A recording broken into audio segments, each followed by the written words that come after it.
Assalamualaikum warahmatullahi wabarakatuh. Perkenalkan, nama saya Kak Febriati. Kami perwakilan dari kelompok 12 akan mempresentasikan tentang nilai kearifan lokal suku Palembang dan implikasi unsur budaya Palembang dalam konseling lintas budaya. Di sini saya adalah pemateri yang pertama. Saya akan membahas mengenai pengertian suku Palembang. Jadi suku Palembang itu adalah suku Melayu Palembang, atau yang lebih dikenal dengan suku Palembang adalah salah satu suku Melayu yang terletak di wilayah Palembang dan sekitarnya. Suku Palembang juga merupakan salah satu kelompok etnis terdekat dari suku Komering. Suku Palembang di Palembang semakin lama semakin berkurang, tetapi di tepian Sungai Musi masih banyak ditemukan suku Palembang.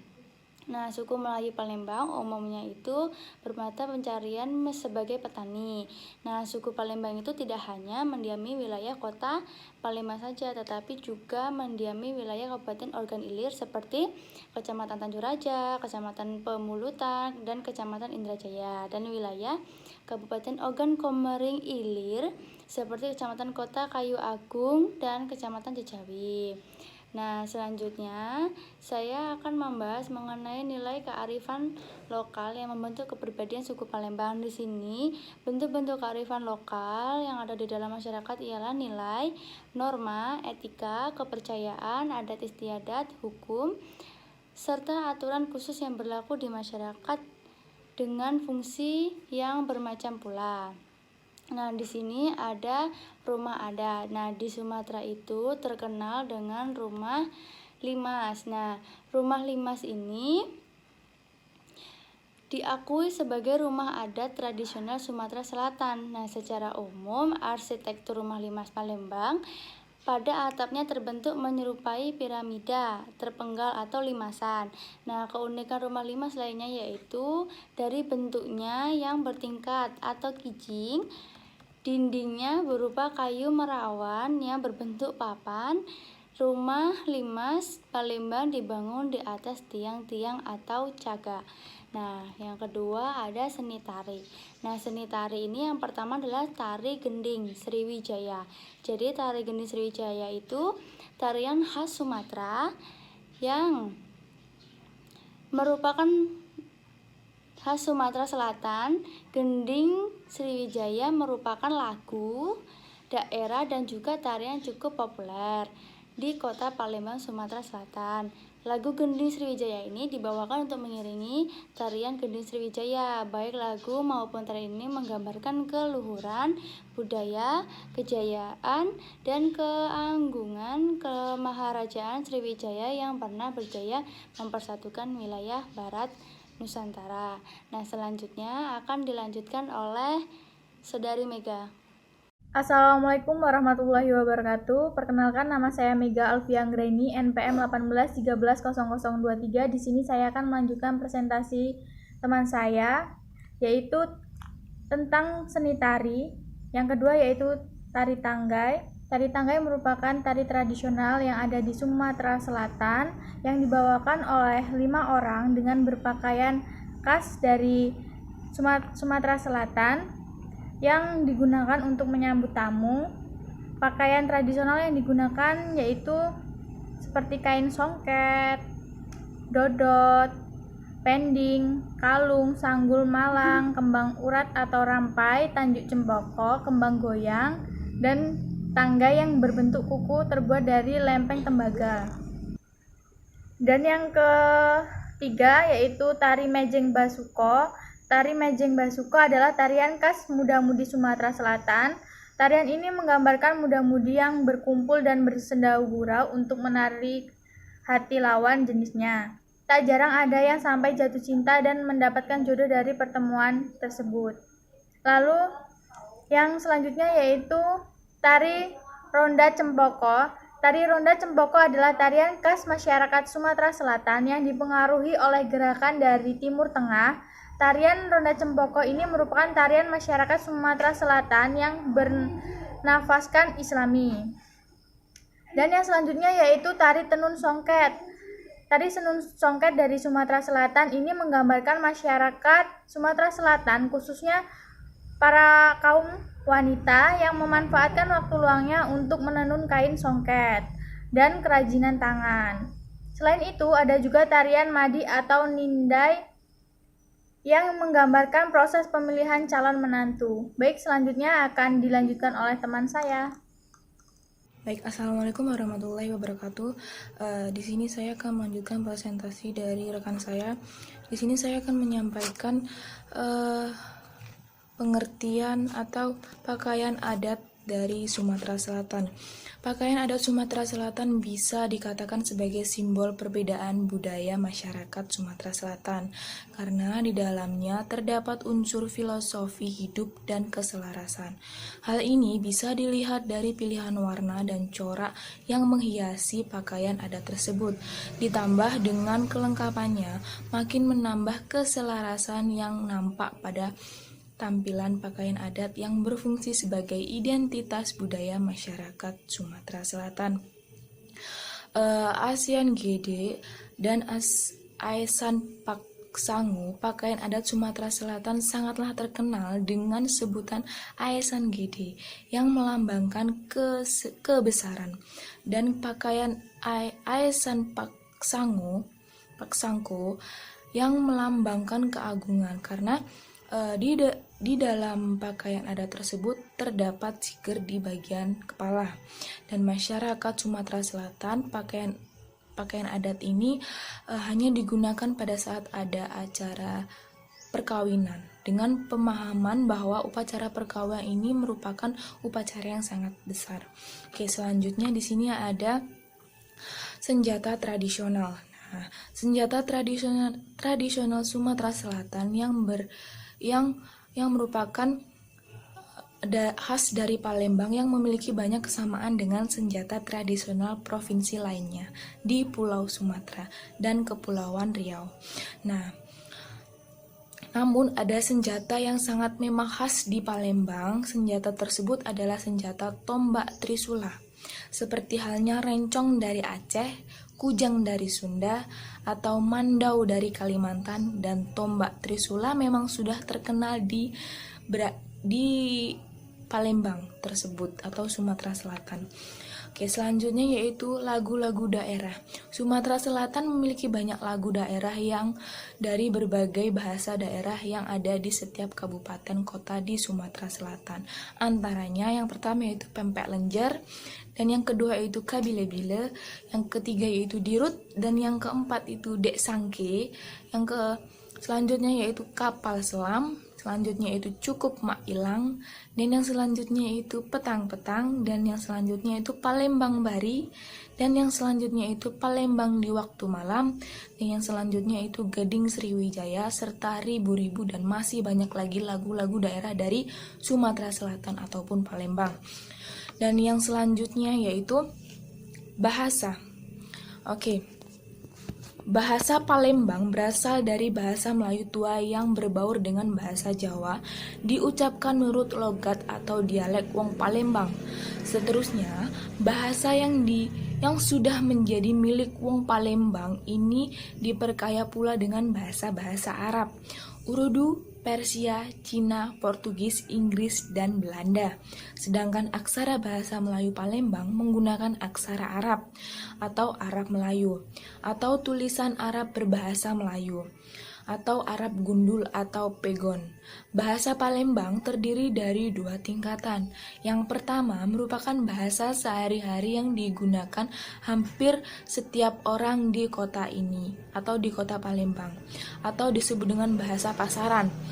Dan yang kedua yaitu bahasa halus atau bebaso yang digunakan oleh kalangan terbatas atau bahasa resmi kesultanan di daerah Sumatera Selatan atau Palembang. Baik, itu saja presentasi dari saya. Selanjutnya akan dilanjutkan oleh rekan saya. Terima kasih.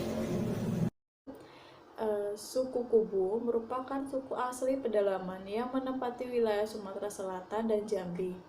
Selain itu, terdapat 12 suku besar yang ada di Sumatera Selatan. Yang pertama ada suku Komering.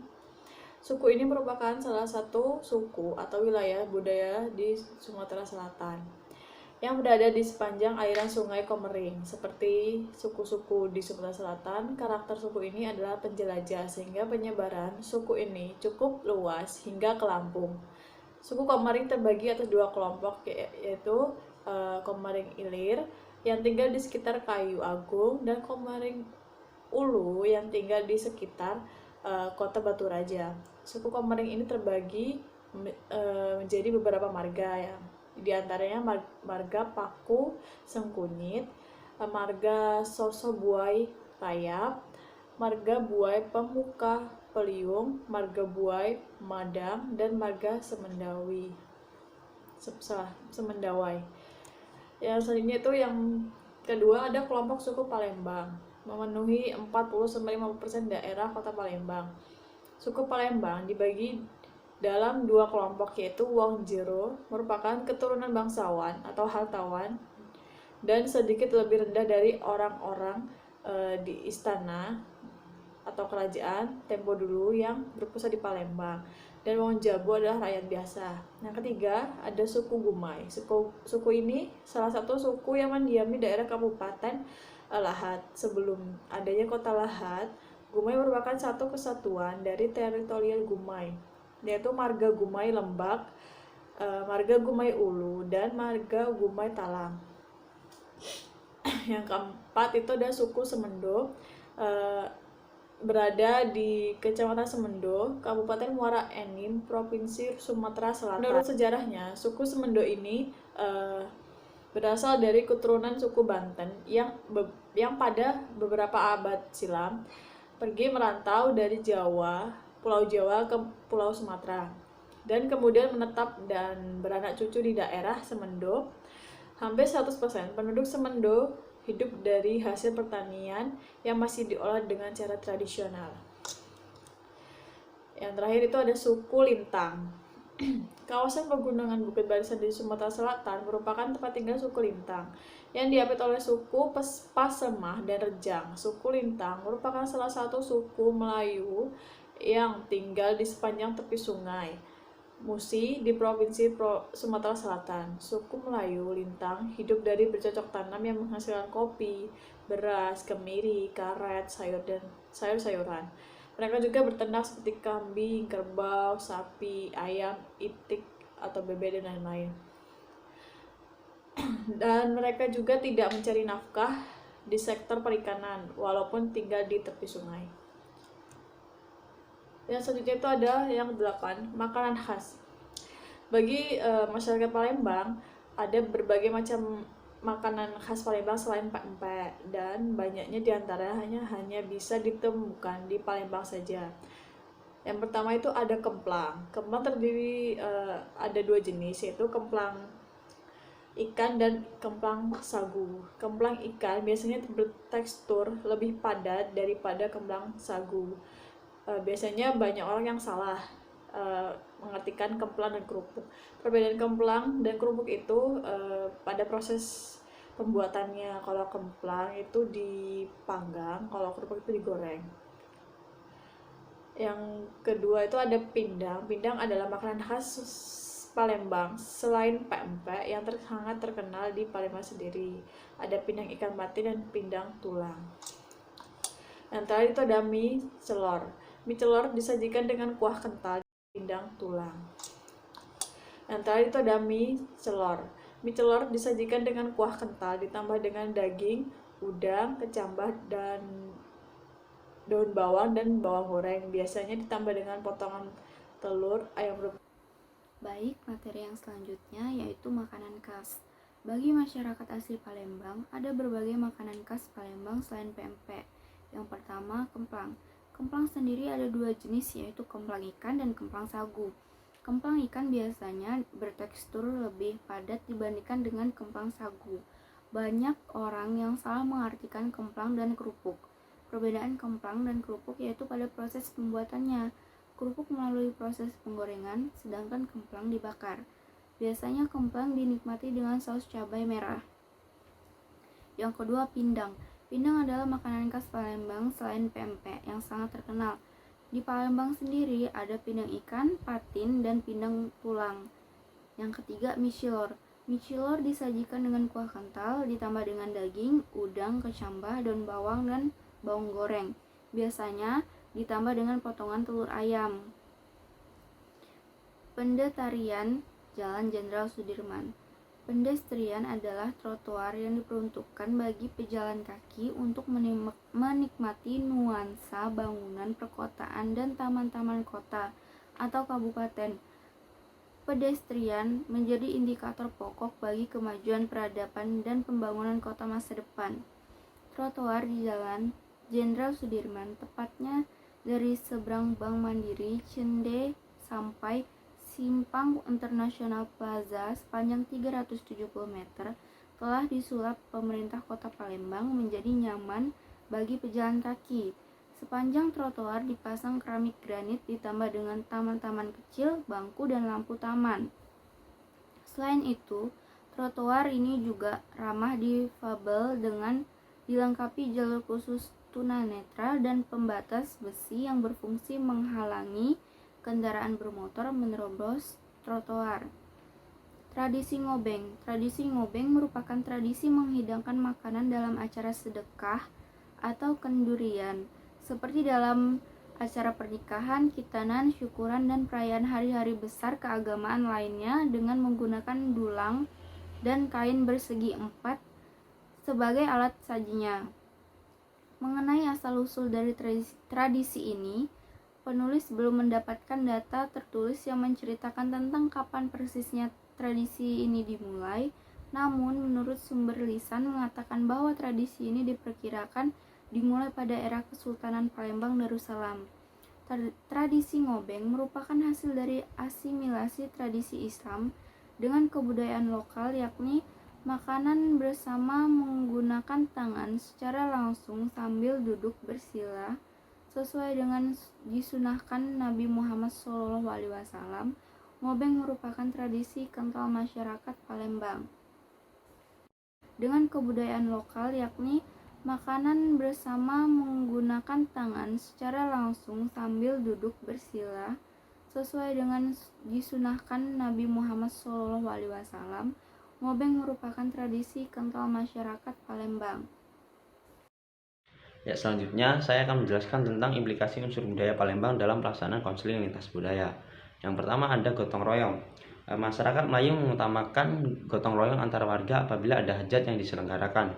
Misalnya dalam rangkaian kegiatan tradisi ngobeng, di mana tradisi ini menghidangkan makanan dalam acara sedekahan atau seperti dalam acara pernikahan, khitanan, syukuran, dan acara hari-hari besar keagamaan lainnya, dengan menggunakan dulang dan kain persegi empat dalam alat sajinya. Dalam prakteknya, mengibung lebih mengedepankan aturan-aturan saklek mulai dari persiapan, pengolahan, dan penyajian. Tapi sedangkan dalam acara tradisi ngobeng, aturan-aturan tersebut tidak menjadi saklek karena lebih mengedepankan kepada kebersamaan dan gotong royong. Yang kedua, ada kebersamaan. Jadi nilai kebersamaan ini bisa dilihat dari hadirnya para tamu dengan melakukan makan bersama dalam satu hidangan dengan satu nampan, satu nasi untuk dimakan bersama beserta lauk pauknya. Kebersamaan ini bertujuan untuk memperkokoh jalinan silaturahmi antar tamu dan sang penghajat. Para tamu saling berinteraksi satu sama lain pada saat makan bersama sambil bercengkrama, memulai makan bersama dan tidak meninggalkan hidangan sebelum semua tamu yang hadir selesai semua dalam acara makan tersebut. Kemudian yang ketiga ada penghormatan terhadap tamu atau hormat menghormati. Secara umum kegiatan ngobeng ini adalah sebagai upaya untuk menghormati tamu yang telah hadir dalam acara sedekahan tersebut. Hal ini dapat terlihat mulai dari proses penghidangan makanan, menuangkan air, dan untuk mencuci tangan dan memberikan makanan serta layanan terbaik pada tamu yang hadir. Kegiatan memuliakan tamu ini tentunya relevan dengan ajaran yang telah disyariatkan dalam agama Islam. Dalam tradisi ngobeng juga biasanya selalu mendahulukan hidangan untuk yang lebih tua usianya atau tingkat strata sosialnya lebih tinggi.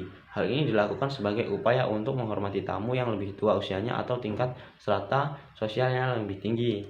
Terus kemudian saya akan membacakan integrasi nilai Islam. Bismillahirrahmanirrahim. Ya ayuhan nasu inna khalaqnakum min dzakari wa unsa wa ja'alnakum syu'uban wa qabaila li ta'aruf. Inna akramakum indallahi atqakum innallaha alimun khabir. Yang artinya, wahai manusia, sungguh kami telah menciptakan kamu dari seorang laki-laki dan seorang perempuan. Kemudian kami jadikan kamu berbangsa-bangsa dan bersuku-suku agar kamu saling mengenal. Sesungguhnya yang paling mulia di antara kamu di sisi Allah ialah orang yang paling bertakwa. Quran Surat Al-Hujurat ayat 13. Sekian dari saya, terima kasih.